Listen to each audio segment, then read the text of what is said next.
जिल्ह्यातील जिल्हा परिषद 63 व पंचायत समिती 126 जागांकरिता होणाऱ्या निवडणुकीकरिता काँग्रेस पक्षाच्या वतीने जिल्हा निवड मंडळाची बैठक आयोजित करण्यात आली होती। काँग्रेस पक्षाच्या वतीने उमेदवारांच्या मुलाखती घेण्यास सुरुवात केली आहे। याबाबत काँग्रेस पार्टीचे जिल्हाध्यक्ष किरण पाटील डोडगावकर यांनी माध्यमांद्वारे सविस्तर माहिती दिली। सर, काय सांगणार? आज मुलाखती सुरू आहे जिल्हा परिषद पंचायत समिती निवडणुकी, तर इच्छुकांची काय गर्दी फार आहे, उत्साह दिसत आहे। छत्रपती संभाजीनगर जिल्ह्यातील जिल्हा परिषदच्या 63 आणि 126 पंचायत समितीच्या जागांसाठी काँग्रेस पक्षाने संपूर्ण जिल्ह्यातील इच्छुक उमेदवारांची आज जिल्हा निवड मंडळासमोर मुलाखती आज संपन्न होत आहेत। 2 तालुके जवळपास आज झालेत आणि बाकी तालुक्यांचे अजून दिवसभर आज मुलाखती होणार आहेत।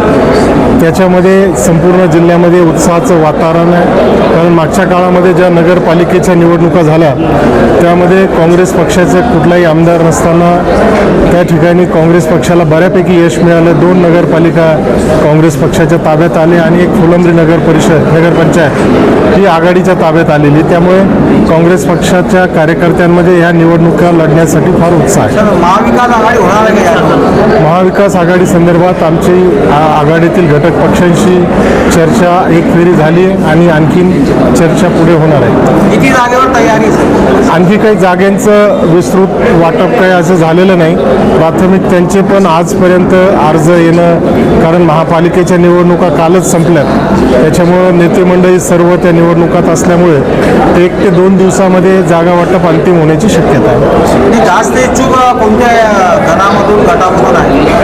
संपूर्ण जिल्ह्यामध्येच आहे। प्रत्येक ठिकाणी जवळपास 3 ते 4 इच्छुक एका जागेसाठी काँग्रेस पक्षाकडे आज मुलाखत देत आहेत। मायनॉरिटीमधून आहे का? आहेत, सर्व मायनॉरिटी आहेत, सर्व घटक जे आहेत सर्व घटक आहेत त्यामध्ये। महानगरपालिकेच्या निवडणुकीत असं पाहण्यात आलं तर राज्यातील नेते जास्त इथं पंधराला आले नाही, तसं जिल्हा परिषदचं होणार आहे।